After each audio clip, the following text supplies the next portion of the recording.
Hello, good morning students. आज हम एक टॉपिक जो शुरू कर रहे हैं, ये electric potential due to dipole. Electric potential due to point charge हम लोग पढ़ चुके थे। आज हम पढ़ेंगे electric potential due to dipole, due to electric dipole.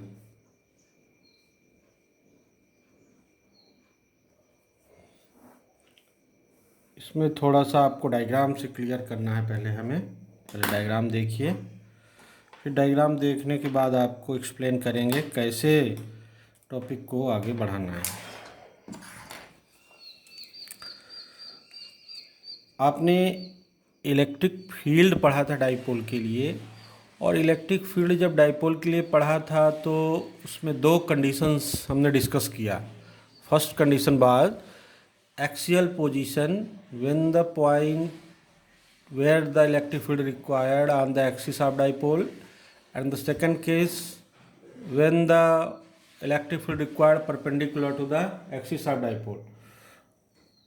यहाँ पर इलेक्ट्रिक पोटेंशियल में हम एक जनरल केस से शुरू करेंगे और जनरल केस को कंप्लीट करके फिर उसमें एक्सियल और कोएक्सियल का कंडीशन लगा देंगे, जिससे हमारा डेरिवेशन बहुत ईजिली आ जाएगा। ज़रा देखिए, जैसे मान लीजिए कि ये डाइपोल है, ये प्लस है, प्लस क्यू है, माइनस क्यू है, और डाइपोल की ये एक्सिस है। जरा ध्यान दीजिए, ये डाइपोल की एक्सिस है ये भी, और डाइपोल का जो सेंटर है ये है वो। यहाँ से यहाँ तक इसका डिस्टेंस ले लो ए, और फिर यहाँ से यहाँ तक इसका डिस्टेंस है ए। यहाँ पर हम डाइपोल की एक्सिस पर या डाइपोल की एक्सिस के परपेंडिकुलर ना कहते हुए हम एक जनरल कह रहे हैं कि let point P is anywhere, let point P is anywhere and at this point electric field is required, electric potential is required. तो इलेक्ट्रिक पोटेंशियल रिक्वायर्ड है, इसको इधर से ज्वाइन कर दीजिए, ये हो गया, ये इनको मिला दीजिए पॉइंट से। ध्यान दीजिए, here point P is the required point where potential we have to calculate। let OP equal to R, इस OP को हम ले लें R, और कुछ भी ले सकते हैं, कोई भी नोटेशंस ले लो, R ले लो, D ले लो, इट डिपेंड्स ऑन यू। और A से P तक आप कोई नया ले लो R1, और B से P तक आप ले लो R2, और ये एंगल बन रहा है theta.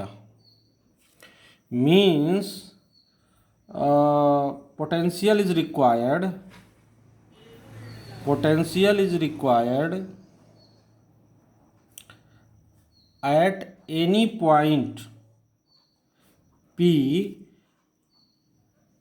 At any angle with axis of dipole. See carefully, here axis of dipole is AB and from O to P distance is R, means any distance, any point is anywhere, and theta is angle, means it making angle theta। यहाँ पर मैं आपको एक बहुत basic concept clear करूँगा कि जब आप इलेक्ट्रिक फील्ड में यही कैलकुलेशन किए थे तो आपने वहाँ प्रिंसिपल ऑफ सुपरपोजिशन यानी वेक्टर रूल को फॉलो किए थे। क्यों? Because electric field is a vector quantity, electric field having the finite direction, लेकिन electric potential is scalar. Electric potential आपको बिल्कुल क्लियर कर लेना है कि electric potential is scalar, electric potential scalar है। Therefore, no principle of superposition will be followed. No principle of superposition will be followed here। इस case में आपको प्रिंसिपल ऑफ सुपरपोजिशन का फॉलो नहीं होगा, इसलिए आप इस बात को क्लियर कर लें। और अब इसको हम कैसे कैलकुलेट करेंगे, अभी इसको आप लोग देखिए। So potential due to the dipole V is equal to potential due to the charge kept at A plus potential due to the charge kept at B. Total potential. Now potential due to the charge kept at A 1/4 pi epsilon 0 Q upon R1. Be careful. यहाँ R1 क्यों हुआ? A से P तक का distance R1 है plus 1/4 pi epsilon 0 minus Q upon R2. Make sure here this is a negative charge, so we are putting here minus Q, and 1/4 pi epsilon 0 Q inside the bracket 1 by R1 minus 1 by R2. So this is the main equation.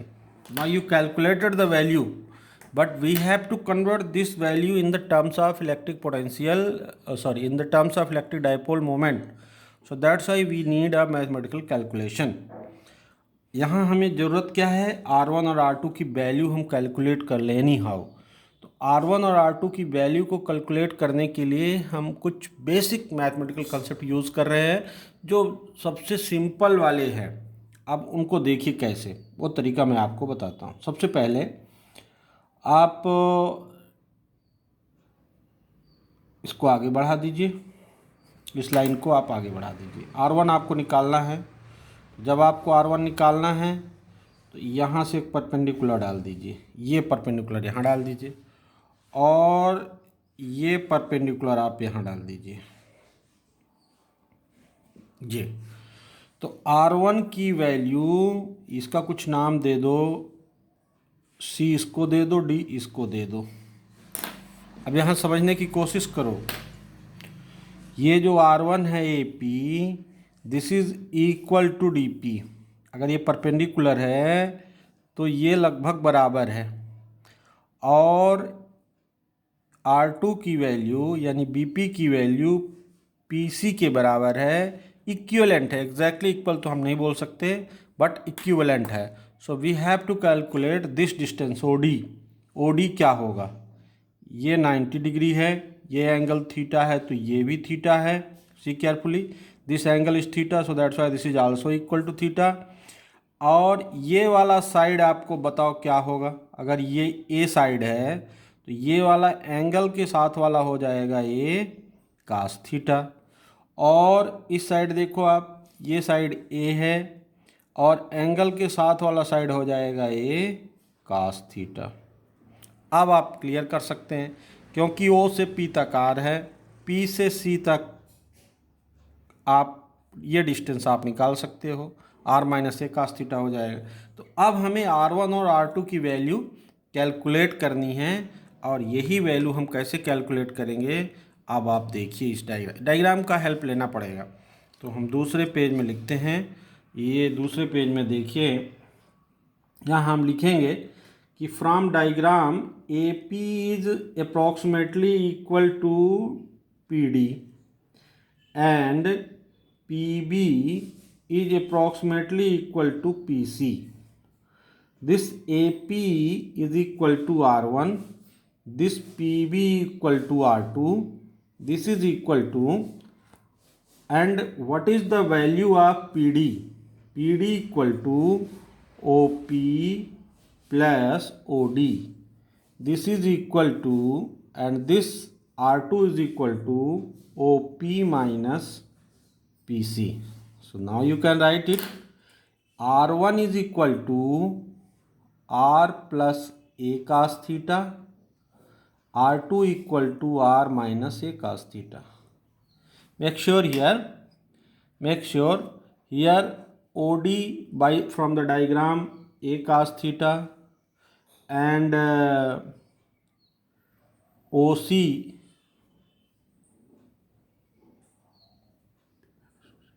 this is OC, this is OC. OC equal to A cos theta. Now make sure Now putting the value of R1 and R2 in equation 1. Putting value of R1 and R2 in equation 1. Let this is equation 2. Let this is equation 2. So put this value. This is the equation. V equal to 1 upon 4 pi epsilon 0 Q, and in the place of R1, put here R plus a cos theta minus 1 upon R minus a cos theta. Now calculating the value, R square minus a square cos square theta is the LCM. Here you will get R minus a cos theta. Here you will get R plus a cos theta, and after solving you will get here 1 upon 4 pi epsilon 0 q R minus a cos theta minus R minus a cos theta.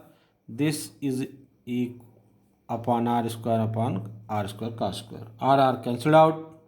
What you will get? 1 upon 4 pi epsilon 0 q minus 2a cos theta upon R square minus a square cos square theta.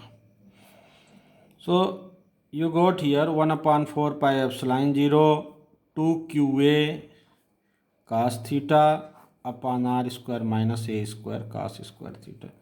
2qa means 2qa, that is dipole moment. And now putting the value v equal to 1 upon 4 pi epsilon 0 p cos theta upon R square minus a square cos square theta. This is the derivation for the potential. Now we use here condition. If dipole is very small, अगर dipole बहुत छोटा है तो क्या होगा? In this case, if dipole is very small means length is very small, means A is very less than R, neglecting a square cos square theta, since it will be very small. So V equal to 1 upon 4 pi epsilon 0 p cos theta upon R square. This is the general formula for the potential. Here minus sign I not taken here. Here minus sign. You can also write here minus sign, no problem. This minus sign, यहाँ minus sign भी हो सकता है. इसका मतलब है कि dipole में देखिए, यहाँ पे मैं आपको क्लियर कर दूँ. अगर इस डायग्राम से देखिए, अगर डाइपोल में इधर माइनस क्यू है और इधर प्लस क्यू है तो आंसर भी इक्वल टू माइनस में आएगा. और अगर इसको प्लस ले लोगे, इसको माइनस, तो आंसर प्लस में आएगा. It depends on you, because dipole की डायरेक्शन चेंज करने से इलेक्ट्रिक फील्ड का डायरेक्शन चेंज हो जाएगा और इसके चलते कैलकुलेशन में चेंज होगा. पर उसमें कंफ्यूज नहीं होना. v equal to 1 upon 4 pi epsilon 0 p sin theta upon r square. Now see very carefully. Here potential depends on theta and r. Now case 1, for axial position. For axial position what will be here? For axial position theta will be 0, क्योंकि ये dipole है, इसी dipole की axis पे कोई point है. In that time अगर आप ऐसा देखेंगे तो theta equal to 0. Then what happens here? v is equal to 1 upon 4 pi epsilon 0 p cos 0 upon r square. Cos 0 means 1. So v equal to 1 upon 4 pi epsilon 0 p upon r square. This is axial. And case 2, for coaxial position. In coaxial position what will be theta? 90. इस बार ऐसे होगा, ये minus है, ये plus है, इस बार यहाँ पे p है, is making theta equal to 90 degree. So that's why v coaxial equal to 1/4 pi epsilon 0 P cos 90. What is the value of cos 90? 0. What you will get? V coaxial equal to 0. आपने यहाँ पर एक बहुत ही interested बात देखी। मैं थोड़ा आपको पीछे ले जाके इसको रिकॉल करता हूँ। आपने देखा कि एक्सियल पोजीशन में potential is directly proportional to 1/r² or inversely proportional to the r²। यही चीज़ आप इलेक्ट्रिक फील्ड में देखिए तो इलेक्ट्रिक फील्ड एक्सियल में आपको क्या मिला था? 1/r³। फिर आप इधर आइए, potential in the coaxial position is equal to 0। Means यहाँ कोई डिस्टेंस का रिलेशन है ही नहीं, कुछ नहीं है, इसलिए आप इसको इस तरह लिख सकते हैं। और इलेक्ट्रिक फील्ड में क्या था कोएक्सियल में? That is also equal to 1/r³, but this will be the half of this. आपको याद दिलाऊं, ये क्या था? 2p/r³। ये क्या था? p/r³। इलेक्ट्रिक पोटेंशियल में है क्या? p/r²। यहाँ 0 है। तो इलेक्ट्रिक पोटेंशियल और इलेक्ट्रिक फील्ड, इनमें अगर कोई आपको कहे कि एक कंपैरेटिव चार्ट बनाइए, वेरिएशंस क्या होंगे डाइपोल के लिए।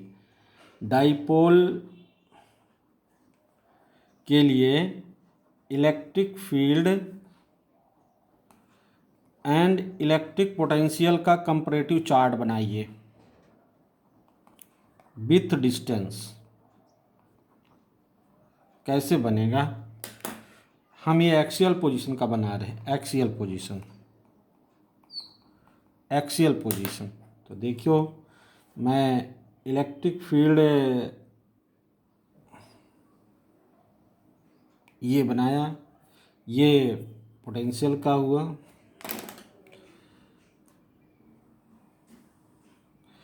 ये आपका ये इलेक्ट्रिक फील्ड का हुआ। इलेक्ट्रिक फील्ड r³ है, इलेक्ट्रिक फील्ड 1/r³।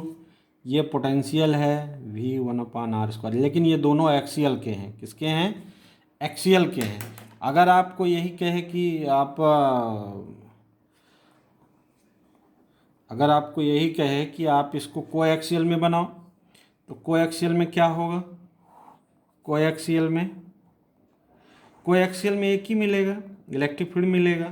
v भी लिख दो, लेकिन मिलने वाला तो नहीं, क्योंकि v 0 है, इसलिए सिर्फ इसमें एक ही लाइन मिलेगी। ठीक, तो इसमें पोटेंशियल नहीं मिलेगा, क्योंकि इसमें पोटेंशियल 0 है। इस तरह से मैंने आपको एक टॉपिक कवर किया। इस टॉपिक में आपको मैंने क्लियर किया कि electric potential due to the dipole कैसे कैलकुलेट करना है, electric potential due to point charge की हेल्प से करना है, और इसमें वेक्टर सम नहीं लगेगा। प्रिंसिपल ऑफ सुपरपोजिशन जो इलेक्ट्रिक फील्ड में यूज हुआ था concept, that concept will be not used here. So that's why we will use directly algebraic operations. And इसमें जो भी ज्योमेट्री का यूज हुआ है, that geometry you have to know, see in the book and try to make any understanding. So this one is enough for today. You write in your notes. You also see the solved problem in NCERT or in other books, and we will see tomorrow. We will start a new topic, capacitance, and then you will make a summary about the concept of this chapter. Thank you. Have a nice day.